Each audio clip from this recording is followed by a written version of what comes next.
औज़ुबिल्लाहि मिनश्शैतानिर्रजीम बिस्मिल्लाहिर्रहमानिर्रहीम अस्सलामु अलैकुम वरहमतुल्लाहि वबरकातुहू।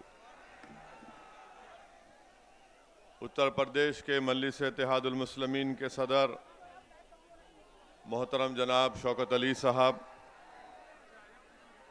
फ़िरोज़ाबाद के ज़िला सदर मोहतरम जनाब मेराज फिरदौसी साहब, फ़िरोज़ाबाद के इंचार्ज मेरे छोटे भाई जनाब एहतशाम अली बाबर साहब, शहर सदर इसरार साहब, जनरल सेक्रेटरी शहजाद साहब, शादानी साहब, मेहरान साहब, मोहतरम जनाब आसिफ इकबाल साहब, हमारे जनाब सद्दाम हुसैन साहब, आफ्ताब अंजुम साहब, एडवोकेट सग़ीर आलम साहब, डॉक्टर महताब चौहान साहब, फरहान ज़ुबैरी साहब, नेमान नदवी साहब, इमरान बॉबी साहब, हमारे छोटे भाई पवन राव अम्बेडकर साहब, नौफल रोमानी साहब,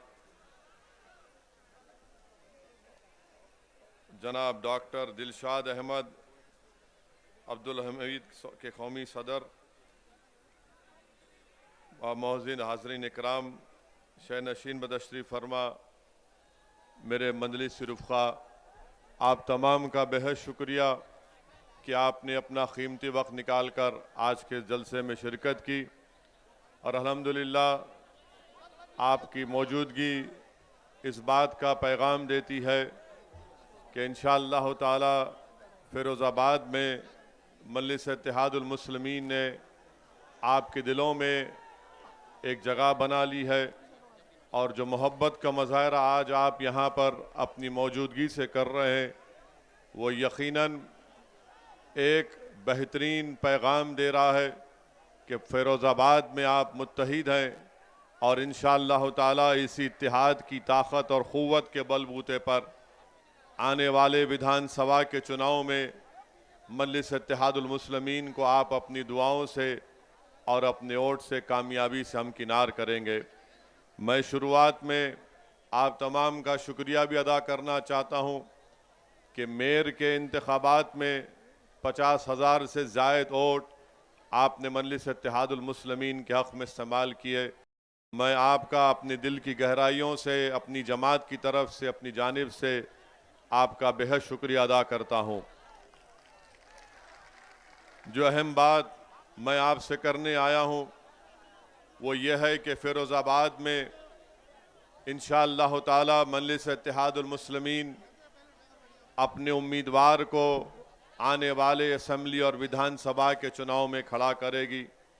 मेरी आपसे अदबन गुजारिश है कि आप मजलिस के उम्मीदवार की कामयाबी के लिए अपनी दुआओं से, अपनी इत्तेहाद की ताकत से यहाँ से मजलिस के उम्मीदवार को कामयाब करें। मैं जानता हूँ कि फ़िरोज़ाबाद में बहुत मसाइल हैं, बहुत से प्रॉब्लम्स हैं और इन मसाइल के हल के लिए बेहद ज़रूरी है कि आप यहाँ से अपने वोट से अपने उम्मीदवार को भी कामयाब करें। उत्तर प्रदेश में आप अपनी क़ियादत को, अपनी लीडरशिप को बनाएं।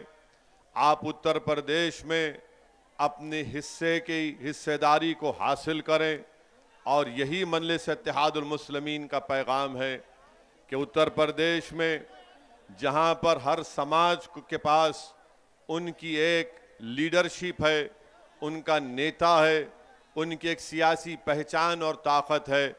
अगर आज उत्तर प्रदेश में किसी बिरादरी का या किसी के पास अगर कोई नेता नहीं है तो उत्तर प्रदेश के 19% मुसलमानों के पास उनकी कोई सियासी ताकत भी नहीं है।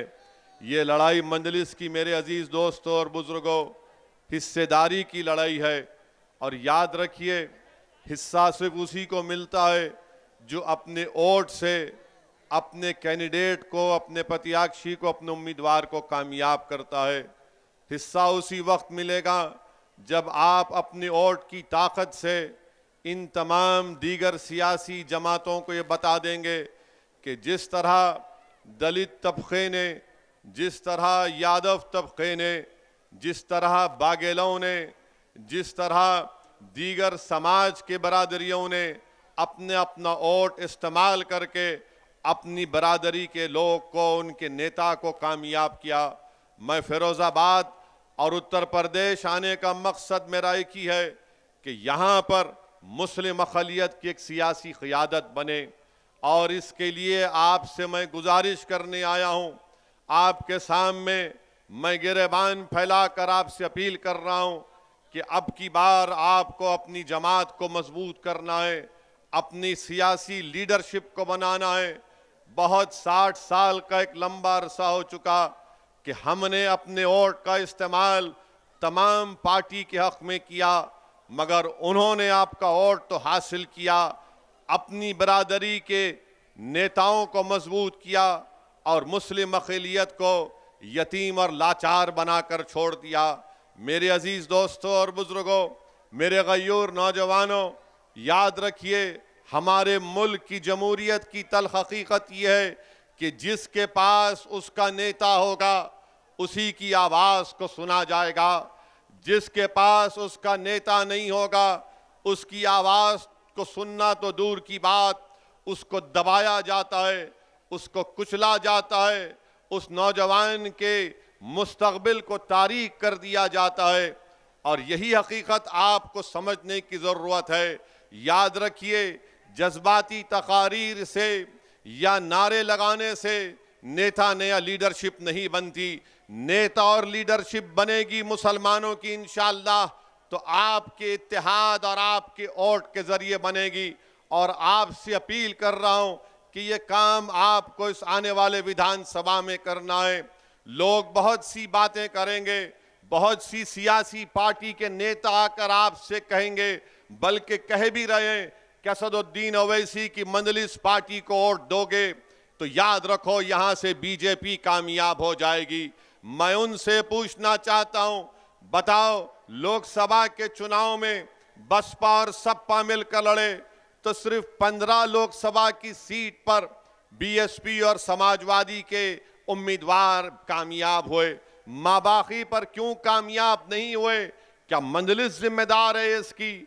मेरे अजीज दोस्तों और बुजुर्गों, आप जानिए मेरी इस बात को कि इनको असदुद्दीन ओवैसी से जाती नफरत इसलिए है कि असदुद्दीन ओवैसी इन तमाम सियासी पार्टियों के आगे मैं अपने ज़मीर का सौदा करने के लिए तैयार नहीं हूं।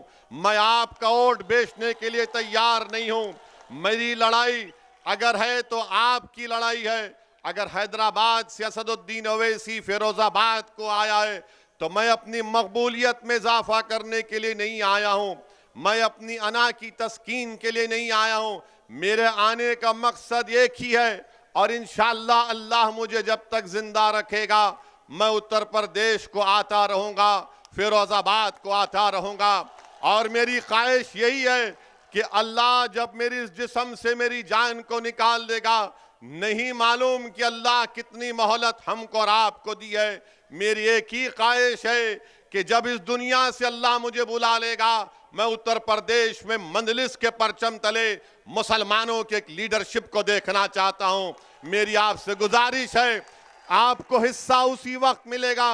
याद रखो, रोज रोज अगर आप ये बैठकर सोचते होंगे कि मुझसे नाइंसाफी कैसे खत्म होगी, मेरे बच्चे के स्कूल का इंतजाम कैसे होगा, फिरोजाबाद में मेरे गली कूचों में साफ पीने का पानी कब आएगा, अगर आपको शिकायत है कि फिरोजाबाद में बिजली नहीं आती और जिसकी बिना पर आपको अपनी चूड़ियां बनाने में, गिलास की फैक्ट्री चलाने में मुश्किल होती है, तो मेरी आपसे ही गुजारिश है कि आज आपके सामने एक मुतबादिल है, एक विकल्प है मंजलिस के रूप में, आप इसको मजबूत करिए।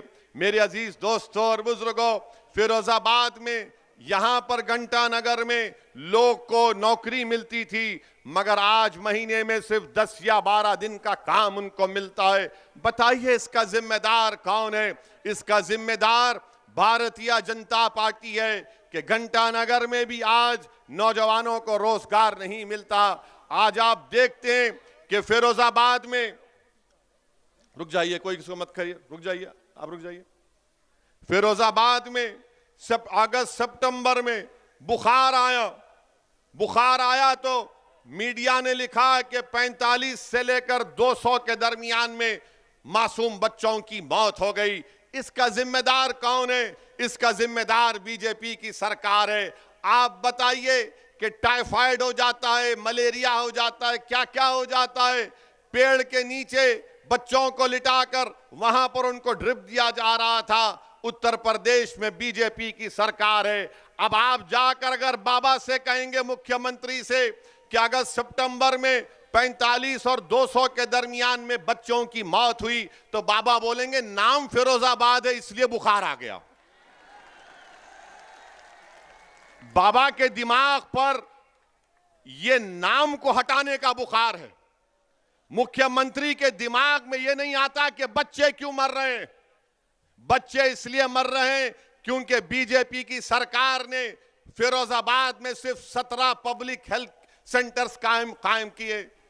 डॉक्टर का इंतजाम नहीं है, दवाएं नहीं है, कुछ नहीं है, मगर बाबा कहेंगे कि नाम बदल दो फिरोजाबाद का, बुखार नहीं आएगा, बच्चे नहीं मरेंगे। नाम बदलने से कुछ नहीं होता, काम करना पड़ेगा। मगर जहां कहीं भी नाम फिरोजाबाद होगा, नाम बदल दो, नहीं सुने ठोक दो, नहीं सुने जेल में डाल दो। ये इनकी पॉलिसी रही है। बीजेपी की सरकार पिछले 5 साल में उत्तर प्रदेश में कोई काम नहीं किया, कोई काम नहीं किया। मेरे अजीज दोस्तों और बुजुर्गों, नरेंद्र मोदी की दिल्ली में नीति आयोग ये कहती है कि फिरोजाबाद में 32% गरीब लोग रहते हैं। 32% गरीब लोग फिरोजाबाद में रहते हैं। बताओ आपने क्या किया? आप कहते हैं कि हमने नौकरियां दी। झूठ कहती है बीजेपी की सरकार, योगी की सरकार झूठ कहती है। डेटा बताता है कि 20 और 24 साल के बच्चों में बेरोजगारी में डबल इजाफा हो चुका है। 26 और 29 साल के नौजवान बच्चों में बेरोजगारी का इजाफा हो चुका है। नरेंद्र मोदी के पास इसका कोई जवाब नहीं है। नरेंद्र मोदी सिर्फ एक दिन में 4-4, 5-5 मर्तबा अपने कपड़े पहनकर फोटो खिंचवाते हैं और समझते हैं कि पूरा मसला हल हो चुका है, पूरा मसला हल हो चुका है। आप बताइए, कीमतों में इजाफा हुआ नहीं हुआ? क्या जो कीमतों में इजाफा हुआ आपको उससे तकलीफ नहीं हो रही है? आप चूड़ियों का, ग्लास का काम करते, अब गैस पर काम हो रहा है। गैस की कीमतें बढ़ी नहीं बढ़ी? क्या एलपीजी गैस के सिलेंडर की कीमतें बढ़ी नहीं बढ़ी? अब ये सब हम बताएंगे तो बाबा बोलेंगे नहीं, वो ऐसी भड़काऊ भाषण दे रहा है।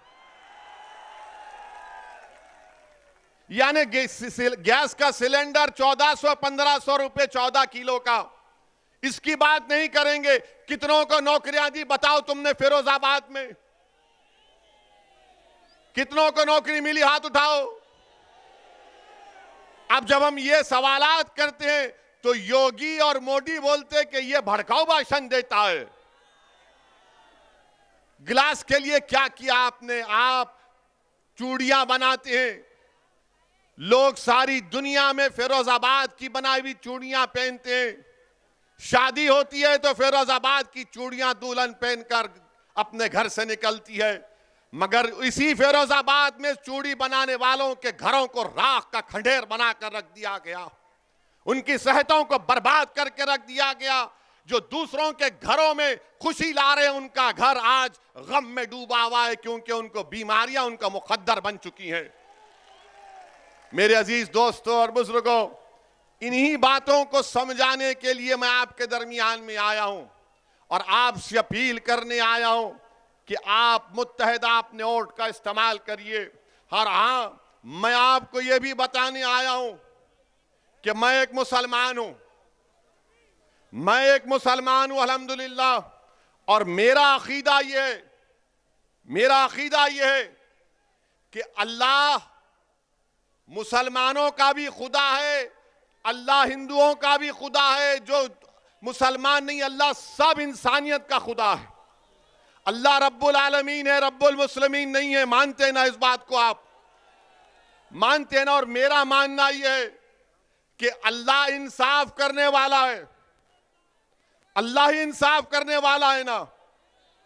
हमारा मानना यह कि अल्लाह सुब्हानहू तआला इंसाफ करेगा, अल्लाह सुब्हानहू तआला दुनिया में भी इंसाफ करेंगे, और अल्लाह जब हशर का मैदान खड़ा होगा तो अगर कोई राय बराबर नेकी करेगा तो अल्लाह उसका सिला देगा, कोई राय बराबर गुनाह करेगा तो उसका अल्लाह के पास उसको जवाब देना है। ये मेरा अकीदा है। अब आप बोलेंगे संविधान में ये कहां से है? बीजेपी के लोग बोलते संविधान में कहां से आया? संविधान में जिसको बाबा साहिब अंबेडकर ने बनाया उसका प्रियम्बल में लिखा हुआ है liberty of thought and religion, यानी आजादगी, मुझे अपने मजहब पर उसके अकीदे पर चलने का इख्तियार दिया गया है। तो जब हम ये बात करते हैं तो बोलते हैं देखो ओवैसी भड़काऊ भाषण दिया। मैं नरेंद्र मोदी से पूछना चाहता हूं, आप देश के प्रधानमंत्री हैं, अरे कानपुर की 45 मिनट की मेरी तकरीर आपको सिर्फ 45 सेकंड दिखे उसमें, और वो भी झूठ। मोदी और योगी को असदुद्दीन ओवैसी को दिखाना पड़ रहा है झूठ के लिए। अरे सच्चाई का नाम असदुद्दीन ओवैसी है, याद रखो, मोदी और योगी। और हम क्या बोले उसमें, क्या बोले उसमें? पहले तो चोरी से झूठा वीडियो डाले, जब उसके बाद हमने पूरा वीडियो डाला तो पूरे गैब सन्नाटा। हम बोले चलाओ बताओ इसमें हमने क्या किया। हमारा अकीदा ये, मेरा फेथ ये है कि हमने कुरान करीम में पढ़ा, हमने बुजुर्गों और नेक बंदों के पैरों के पास उलमाओं की सोबत में बैठकर सुना। क्या सुना हमने? कि फिरौन था ना फिरौन, फिरौन हार गया ना मूसा के सामने, हारा ना फिरौन। तो हम क्या बोलते कि फिरौन की हार हक की जीत है ना? फिरौन की हार हक की जीत है। नमरूद हजरत इब्राहिम के आगे खत्म हो गया, तो हम क्या बोलते? सच्चाई की कामयाबी है, नहीं है। हम नहीं कहते कि नमरूद की नाकामी सच्चाई की कामयाबी है। क्या हम ये नहीं बोलते कि करबला में इमाम हुसैन ने अपनी गर्दन कटाई मगर यजीद हार गया? क्या हम नहीं कहते ये बात को? अब जब मेरा अकीदा ये है, आपके पेट में दर्द क्यों हो रहा है? ये कह रहे हैं कि ओवैसी को नहीं कहना चाहिए था, ओवैसी को यह कहना चाहिए था कि फिरौन जीत गया, नमरूद जीत गया, खुदा ना खास्ता यजीद जीत गया। अरे दुनिया जब तक कायम अल्लाह रखेगा, हमेशा वक्त का फिरौन हारेगा, वक्त का नमरूद हारेगा, वक्त का यजीद हारेगा। अब मीडिया वाले सोच रहे होंगे अब कैसा पकड़े उसको, कैसा पकड़े इसको? नहीं पकड़ सकते। मेरा अकीदा है, आप मूसा को मत मानो, आप फिरौन को मानो तो आप फिरौनी, आप इब्राहिम को मत मानो तो आप नमरूदी, आप हुसैन को नहीं मानो तो आप यजीदी। ये जमहूरियत की खूबसूरती है। मैं तो ये नहीं कह रहा हूं ना कि मैं ही सच हूं, मैं ये कह रहा हूं कि मेरा मानना ये है। इसीलिए हम कहते हैं कि जो जालिम है उसका खातिमा होगा। हो सकता कि मेरे जिंदगी में ना हो, मेरे बच्चों की जिंदगी में हो जाएगा। अच्छा, आपको मालूम नमरूद को कैसे उसका खातिमा हुआ? नमरूद का खातिमा कैसे हुआ मालूम आपको? नमरूद का खातिमा ऐसे हुआ कि अल्लाह ने उसके दिमाग में एक लंगड़े मच्छर को डाल दिया था। लंगड़ा मच्छर नमरूद की दिमाग में चला गया। अब उस नमरूद के पास वक्त का बादशाह था। उसके पास जो कोई मिलने आता तो उससे कहा जाता, बादशाह सलामत से मिलने से पहले उसके सर पर एक थप्पड़ मारना पड़ेगा तुमको, क्योंकि उसका मच्छर जो दिमाग में अल्लाह ने डाल दिया था उससे उसको राहत मिलती थी। ये हमारा अकीदा है। आप ये कह रहे हैं ये क्यों बोले? ये नहीं बोलना चाहिए। अरे तुम होते कौन हो? क्या मैं तुम्हारी जबान में बोलूं? क्या तुम्हारी जबान मेरे मुंह में है? क्या तुम्हारी सोच मेरी दिमाग में नहीं? हमारे मुंह में हमारी जबान है, तुम्हारी जबान नहीं है। हमारे मुंह से जो बात निकलेगी वही सदाकत है, वही सदाकत है। अरे इख्तिदार पर बैठकर बड़ी बड़ी बातें करते हैं कि असदुद्दीन ओवैसी को ये नहीं बोलना चाहिए था, वो नहीं बोलना चाहिए था। अरे मैं क्या तुमसे पूछ रहा हूं? मैं बोलूंगा अपनी बात को, आपको पसंद नहीं है कान में रुई लगाकर बैठ जाओ। मगर सच्चाई यही है, सच्चाई को बयान करना जरूरी है। और अब तो हद ये हो गई कि हम अपने मरने वालों का भी जिक्र नहीं करेंगे, हम अपने मरने वालों का भी जिक्र नहीं करेंगे, हम जुल्म का जिक्र नहीं करेंगे, हम मजलूम का जिक्र नहीं करेंगे, हम मरने वालों का जिक्र नहीं करेंगे, जिंदों को दबाया जा रहा है उनके दबाने का जिक्र नहीं करेंगे। बीजेपी और ये तमाम सेकुलर जहन रखने वाली पार्टियां ये चाहती हैं कि असदुद्दीन ओवैसी जालिम का साथ दे। याद रखो, अल्लाह जब तक जिंदा रखेगा असदुद्दीन ओवैसी और मजलिस का एक एक रुकन जालिम का नहीं मजलूम का साथ देंगे। जब तक अल्लाह हमको जिंदा रखेगा हम कातिल का नहीं मकतूल के इंसाफ के लिए लड़ते रहेंगे। हम कातिलों का साथ नहीं देंगे, मकतूलों का साथ देंगे। हम ताकतवरों का साथ नहीं कमजोरों का साथ देंगे। और हमारी आंखों में जो सबसे कमजोर है वो हमारी नाकों में सबसे ताकतवर है। अगर जुल्म मुसलमान किसी हिंदू पर करेगा हम उस हिंदू का साथ देंगे, मजहब को बीच में आने नहीं देंगे, जुल्म को देखेंगे, जालिम को पहचानेंगे। ये बात इनको जब समझ में नहीं आती, ये समझते हैं कि हम आके बाजा बजा दें इनका, मोदी का, योगी का, अखिलेश का, कांग्रेस का। अरे तुम्हारा बाजा नहीं बजाएंगे। अब हम बात करेंगे हिस्सेदारी की।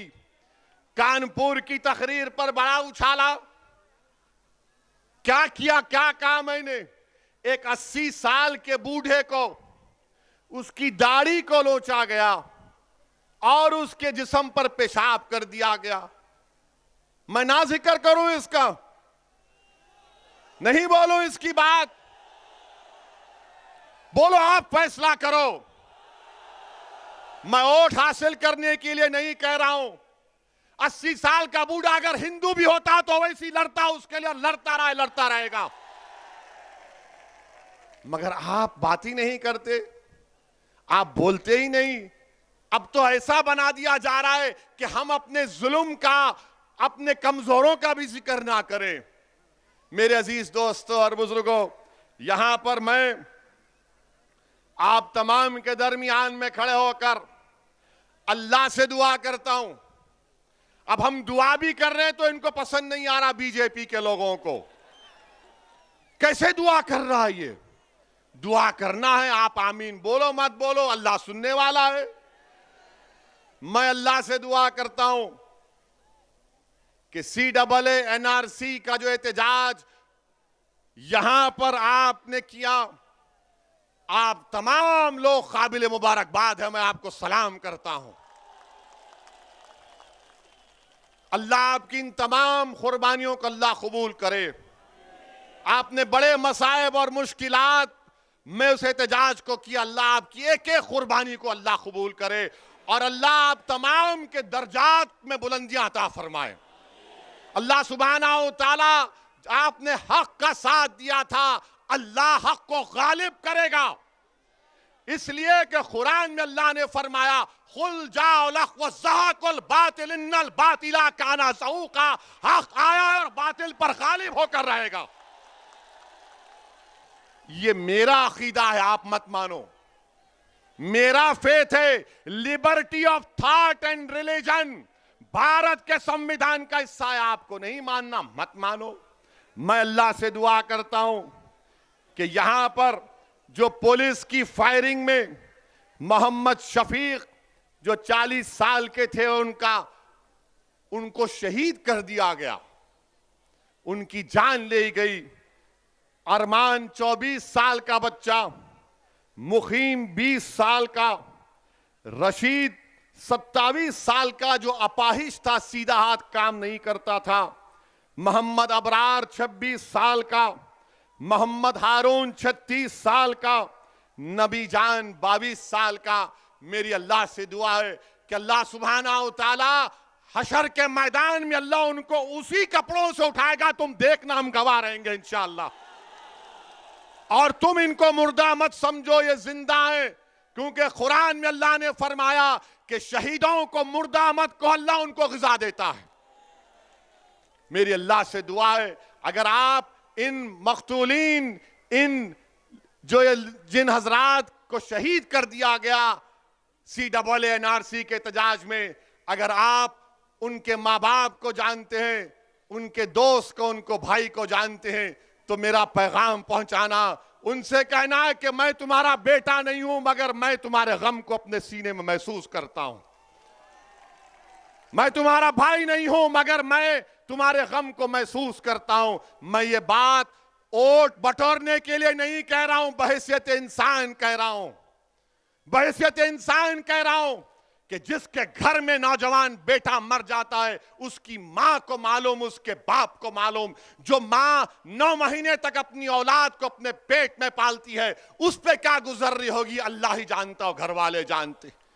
मेरा पैगाम पहुंचाना मेरे भाई, पैगाम पहुंचाना मोहम्मद शफीक, अरमान, मुकीम, हारून, नबी जान, रशीद और अबरार के घर में कि एक दीवाना आया था, अपनी दीवानगी का इजहार कर कर चला गया। आज दीवानगी की जरूरत है, याद रखो। अक्लमंद को कभी मंजिल नहीं मिलती, अक्लमंद को कभी मंजिल नहीं मिलती, जुनूनी को, दीवाने को मंजिल मिलती है। क्योंकि जब तुम अकल से पूछोगे फिरोजाबाद में मजलिस जीती गई क्या, तो अकल बोलेगी वोट डिवाइड हो जाएंगे।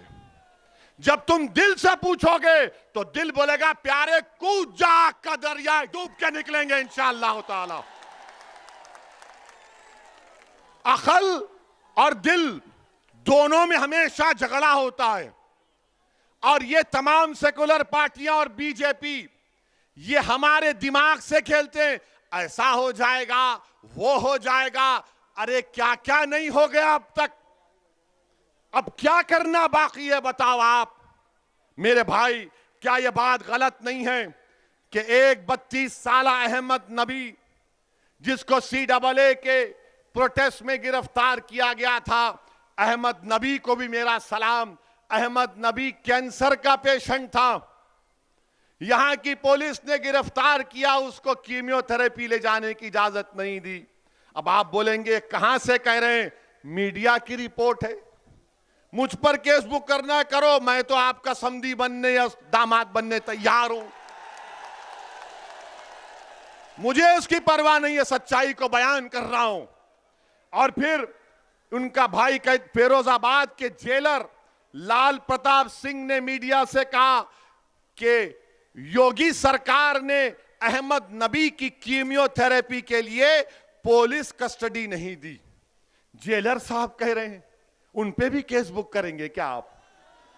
और फिर टाइम्स ऑफ इंडिया जनवरी 1, 2020 का टाइम्स ऑफ इंडिया ने लिखा कि वीडियो है जिसमें पुलिस की मौजूदगी में पत्थर बरसाए जा रहे थे। योगी बोलेंगे नहीं, पत्थर नहीं, फूल बरसा रहे थे। ये सब है, इसका जिक्र क्यों कर रहे हो वैसी? करूंगा जिक्र, क्योंकि दुनिया में जब तक नाइंसाफी का जिक्र नहीं होगा, इंसाफ नहीं होगा। याद रखो, नाइंसाफी का जिक्र करना जरूरी है इंसाफ को मजबूत बनाने के लिए। मजलूम का जिक्र इसलिए जरूरी है कि जालिम के जुल्म को रोकने के लिए और बच्चों के मुस्तकबिल को अच्छा बनाने के लिए। मेरे अजीज बुजुर्गों, फिर आप ये भी देखते हैं, आप ये भी देखते हैं कि आपके फिरोजाबाद में एक भी गवर्नमेंट की यूनिवर्सिटी नहीं है, एक भी गवर्नमेंट की यूनिवर्सिटी नहीं है। क्या किए बाबा आप, क्या किए समाजवादी की सरकार ने? मेरे अजीज दोस्तों और बुजुर्गों, आपके सामने ये भी बताने आया हूं कि उत्तराखंड में हमारे मीडिया के लोग, जरा कैमरा कर लो मुझ पे, मसाला दे रहा हूं आपको शाम के 6 बजे के लिए। हमारा निकाह करना 7 बजे। माशाल्लाह हफ्ते में 2 बार हमारा अख्त होता है टीवी के ऊपर, निकाह होता है हमारा, दूल्हा बनाकर पेश किया जाता है हमको। ये देखो ये बोला वो बोला, ऐसे बोला वो बोला।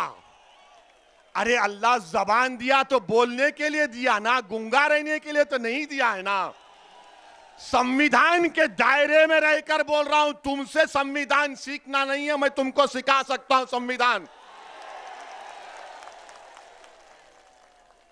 उत्तराखंड हरिद्वार में एक धर्म संसद हुआ। क्या हुआ? अब धर्म संसद में उत्तराखंड में बीजेपी की सरकार, आज भारत के प्रधानमंत्री नरेंद्र मोदी गुजरात में ईसाइयों के एक चर्च के में जाकर कहा कि भारत की अखंडता को बरकरार रखना है, भारत की यूनिटी को बरकरार रखना है। देश के प्रधानमंत्री ने कहा बड़ी अच्छी बात है, बड़ी अच्छी बात है, मगर हम देश के प्रधानमंत्री से पूछना चाह रहे हैं कि उत्तराखंड में आपकी सरकार है और उस सरकार में वहां पर एक धर्म संसद हुआ जिसमें उसका नाम क्या रखा गया? इस्लामिक भारत में सनातन का भविष्य, ये हुआ है। अच्छा, उसमें क्या कहा गया? उसमें चलिए मैं लफ्ज मुसलमान नहीं बोलूंगा क्योंकि योगी और मोदी और उनके चमचों को बड़ी आपत्ति होगी। मैं ये कहूंगा कि उन्होंने असदुद्दीन ओवैसी के बारे में ये कहा, एक महाशय ने कहा कि काश मैं एमपी होता तो मनमोहन सिंह को गोलियां मार देता। देश का मनमोहन सिंह 10 साल का प्रधानमंत्री, अगर मैं पार्लियामेंट में होता तो एक महाशय बोले, उनका नाम नहीं बोलना चाह रहा हूं मैं, ना छोड़िए, नाम तो सिर्फ अल्लाह का रहेगा, याद रखो, नाम तो सिर्फ अल्लाह का रहेगा और किसी का नाम नहीं रहेगा इंशाअल्लाह ताला। अब उस पे भी इनको तकलीफ हो जाएगी। तो एक महाशय ने कहा कि अगर मैं पार्लियामेंट में होता तो नाथूराम गोडसे की तरह 6 गोलियां भारत के एक्स प्राइम मिनिस्टर को गोली मार देता। अब आप सोचिए थोड़ी देर के लिए, जो मोदी के भक्त है उनसे भी कह रहा हूं, अगर कोई फेसबुक पर योगी और मोदी के बारे में कुछ अनाप शनाप लिख दे तो 4 घंटे के अंदर हजरत पुलिस उसके घर को पहुंच जाती, चल हमारे साथ। खाली फेसबुक पर देश के एक प्रधानमंत्री के ओहदे पर रहने वाले मनमोहन सिंह से कहा जा रहा है कि अगर हम होते तो तुझे 6 गोलियां मार देते। आपको मालूम, लंबा अरसा हो चुका ये होकर, 4-5 दिन हो चुके, एक भी गिरफ्तारी नहीं हुई, एक भी गिरफ्तारी नहीं हुई है। अरे मनमोहन सिंह की तो इज्जत नहीं करते तो देश के प्रधानमंत्री के ओहदे की इज्जत करो। आज मोदी प्रधानमंत्री हैं, कल कोई और होगा इंशाअल्लाह, मगर उस ओहदे की तो अजमत, उसका इकबाल रहना चाहिए ना। कोई कैसे खड़े होकर कह सकता है, कोई कैसे खड़े होकर कह सकता है कि मैं पार्लियामेंट में होता तो 6 गोलियां मार देता? मगर कोई एक्शन उत्तराखंड की बीजेपी की सरकार ने नहीं लिया। एक और महाशय थे, उन्होंने क्या कहा? उत्तराखंड के ईसाइयों को कहा क्रिसमस नहीं मनाना, क्रिसमस मनाओगे तो फिर तुम्हारी खैर नहीं है। अच्छा, एक और महाशय ने कह दिया कि मैं भगवा संविधान दे रहा हूं। अब हम पूछना चाहते हैं मोदी जी से, क्या आप ये भगवा संविधान को लेकर आएंगे या अंबेडकर के बनाए हुए संविधान को बरकरार रखेंगे? संविधान की धज्जियां उड़ाई जा रही हैं, बीजेपी, नरेंद्र मोदी सन्नाटे में है। और फिर एक और मैडम ने कहा, वन मैडम हैज सेड, क्या कहा मैडम ने? मुझे 100 सिपाही चाहिए जो 20 लाख ओवैसी की तरह लोगों को मार दे। भाषण में कहा, कमरे में नहीं, भाषण में कहा, और कहा कि भारत का संविधान गलत है और भारत के लोगों को नाथूराम गोडसे की पूजा करनी चाहिए। क्या करनी चाहिए? पूजा करनी चाहिए। वो गांधी का कातिल हरामी गोडसे की पूजा करेंगे। इस आजाद हिंदुस्तान का अगर सबसे पहला टेररिस्ट कोई था, नाथूराम गोडसे था। और मैडम बोल रही हैं उसकी पूजा करनी चाहिए। अच्छा, एक और महाशय बोले, क्या बोले कि आप वो अपील कर रहे हैं, अपने हिंदू भाइयों से कह रहे हैं, मुझे यकीन है कि हिंदू भाई उसका नहीं मानेंगे, कह रहे हैं कि हथियार उठा लो ताकि 2029 में कोई मुसलमान प्रधानमंत्री ना बन जाए। और फिर वही एक और साहब कह रहे हैं कि जिस तरह म्यांमार में रोहिंग्या मुसलमानों को उनके मुल्क से निकाल दिया गया, उसी तरह मुसलमानों से उस तरह का हशर करना चाहिए। कोई मुकदमा नहीं, कोई गिरफ्तारी नहीं।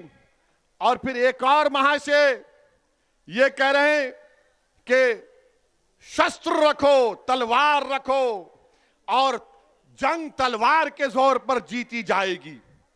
और फिर एक और महाशय ने कहा कि मुसलमानों के गांवों को खाली कर दो। और एक और महाशय ने कहा कि जब तुम हमारी इस धर्म संसद से जाओगे तो ये इरादा करके जाओ कि किसी को नहीं छोड़ा जाएगा, रोहिंग्या मुसलमानों की तरह भारत के मुसलमानों का हशर कर दिया जाएगा। मैं नरेंद्र मोदी से एक सवाल कर रहा हूं, आपने गुजरात में आज कहा कि देश की यूनिटी को, अखंडता को बरकरार रखना चाहिए। बताओ, देश के प्रधानमंत्री, आप मेरे भी प्रधानमंत्री हैं, आप देश के प्रधानमंत्री हैं, आपने भारत के संविधान पर हल्फ लेकर भारत के तमाम नागरिकों की हिफाजत का जिम्मा आपने लिया है। बताओ क्या आप इनकी बातों से मुत्तफिक हैं? अगर नहीं है तो फिर ये खुले क्यों घूम रहे हैं? और बाबा ये बताओ, ठोक दो, क्या करोगे तुम अब? ये धर्म संसद में इस तरह की बकवास कही गई और वहां के डीजीपी साहब कहते हैं अनलॉफुल एक्टिविटीज प्रिवेंशन एक्ट नहीं लगेगा। डीजीपी साहब, हमको भी थोड़ा कानून आता है, आपकी तरह नहीं आता होगा, मगर भारत का कानून यह है कि जब भारत की आर्मी से कह रहे हैं लोग मुसलमानों को मार दो, तो क्या आप 121A का दफा नहीं लगा सकते? क्यों नहीं लगाया आपने, मेरा एक सवाल। और फिर आप 124A लग सकता है, धमकी 503 लग सकता है, आर्म्स एक्ट लग सकता है, और फिर आप सेक्शन 108 अबेटमेंट लग सकता है। और अगर यूएपीए नहीं लग सकता तो झूठ, यूएपीए में आप इन तमाम ऑर्गेनाइजेशन को बैन करो इनको, जो मनमोहन सिंह को मारने की धमकी दे रहे हैं, जो मुसलमानों को, भारत के मुसलमानों को, रोहिंग्या मुसलमानों का हाल करना चाहते। कुछ एक्शन बीजेपी नहीं लेगी। मेरे अजीज दोस्तों और बुजुर्गों, ये इस तरह की बातें ये लोग कर रहे हैं और बीजेपी के लोग ओवैसी की 45 सेकंड की तकरीर पे पेट में दर्द हो जाता है। आप सोचिए, नहीं ये जज्बात में लाने के लिए नहीं कह रहा हूं, याद रखिए, ये अंग्रेजी में बोलते ना, नहीं ये फ्रिंज है, ये फ्रिंज नहीं, ये मेन एलिमेंट है। जो बीजेपी इनकी सरपरस्ती कर रही है, बीजेपी इनकी तायीद कर रही है, संघ परिवार इनकी सरपरस्ती कर रही है, और इस तरह के बुरे ख्यालात इनके हैं। अब बताओ आप कि एक मजहब के मानने वालों को, जो भारत के बाइज्जत शहरी हैं, अकलियत हैं, अल्पसंख्यक हैं, माइनॉरिटी हैं, उनको मारने की बातें हो रही हैं और कोई केस, कोई गिरफ्तारी अब तक नहीं होती। अच्छा, अब सवाल यह पैदा होता है कि क्या अखिलेश यादव की पार्टी ने इनके खिलाफ कंप्लेन की? उत्तराखंड में भी समाजवादी है, कांग्रेस इलेक्शन लड़ने जा रही है, क्या कांग्रेस ने कंप्लेन दी? किसने दी? मजलिस इत्तेहादुल मुस्लिमीन के डॉक्टर नैयर काज़मी ने जाकर कंप्लेंट दी। क्यों कंप्लेंट नहीं दी समाजवादी और कांग्रेस ने? तो बोलेंगे वो वोट नहीं मिलेगा हमको, वो वोट नहीं मिलेगा हमको। अरे तुम वोट की क्यों बात कर रहे? देश को बचाओ। जब देश बचेगा तो जमहूरियत रहेगी। ये देश में एनार्की पैदा करना चाह रहे हैं, मगर समाजवादी कुछ नहीं बोलेगी, कांग्रेस कुछ नहीं बोलेगी। और क्या बोलेगी? ये ओवैसी का भड़काऊ भाषण होता है, ये भड़काऊ भाषण देता है। मैं एक एक लफ्ज को सच्चाई के साथ बयान कर रहा हूं, एक एक लफ्ज को सच्चाई के साथ आपके सामने बयान किया हूं। और जब मैं ये कहता हूं कि याद रखो ये अंधेरी रात लंबी रहने वाली है, ये अंधेरी रात लंबी रहने वाली है, मैं आपसे अपील कर रहा हूं कि मुत्तहिद हो जाओ। अपनी इत्तेहाद की ताकत पर तुम शमा जलाओ, तुम रोशनी फैलाओ। ये अंधेरा छट जाएगा तुम्हारी इत्तेहाद की ताकत पर। मजलिस के मुखालिफिन मुझे फोन करके धमकी देते हैं कि ओवैसी तू उत्तर प्रदेश में तुझे खाक में मिला देंगे, ओवैसी तुझे उत्तर प्रदेश में जला देंगे। तो सुनो, मैं तुमसे कह रहा हूं, तुम मुझे जलाओगे भी, तुम मुझे खाक में डालोगे, मेरा जलना कई घरों को रोशन कर देगा इंशाअल्लाह ताला। मैं रोशन करना चाहता हूं। मुझे जाना है इस दुनिया से एक दिन। मुझे डर इस बात का है मैं गुनाहगार हूं, सियाकार हूं, और अल्लाह जानता है ओवैसी क्या है। मुझे डर सिर्फ इस बात का होता है कि अल्लाह के सामने जब हम सब खड़े होंगे, ओवैसी क्या जवाब देगा।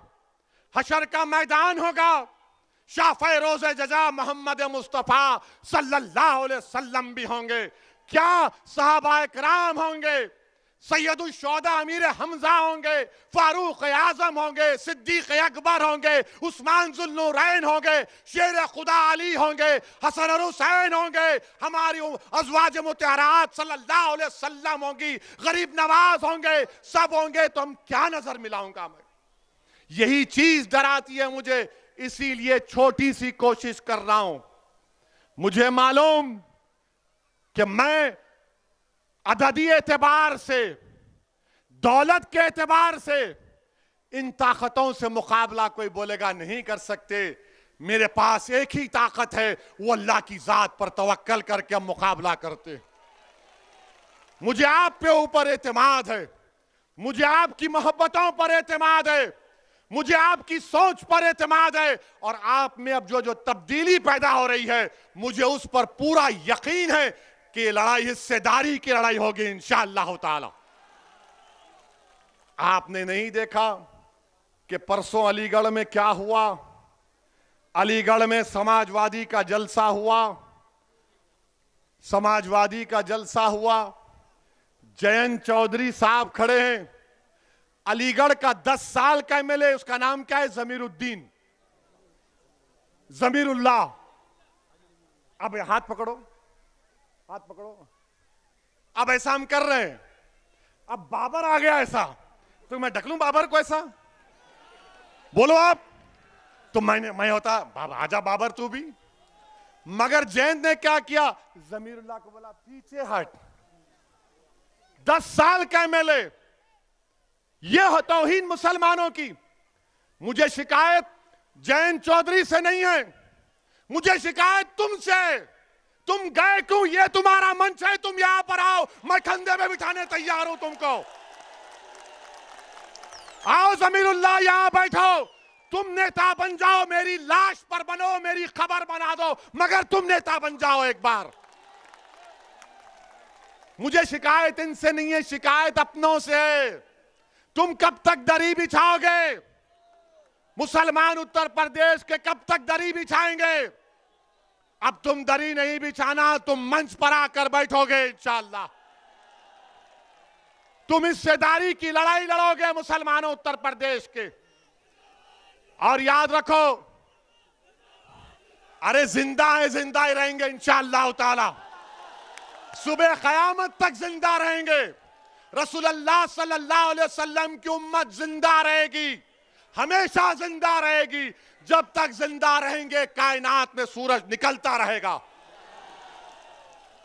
हम जिंदगी और जिंदा रहने के लिए आए, मगर जिंदगी के मजाहरे भी करना है। सिर्फ नारे मारकर बैठना नहीं है। बाप मजलिस के हक में वोट का इस्तेमाल करेंगे नहीं करेंगे? कितने करेंगे? हाथ उठाइए। उधर यहां पर हाथ उठाइए। ये मीडिया वालों कैमरा दिखाओ, दिखाओ, बताओ उन लोगों को कि हाथ उठ चुके हैं। इनकलाब आएगा उत्तर प्रदेश में इंशाअल्लाह ताला। तो लगाओ मेरे साथ नारा, नारे तकबीर, नारे तकबीर, नारे तकबीर। अस्सलाम वालेकुम व रहमतुल्लाहि व बरकातुहू।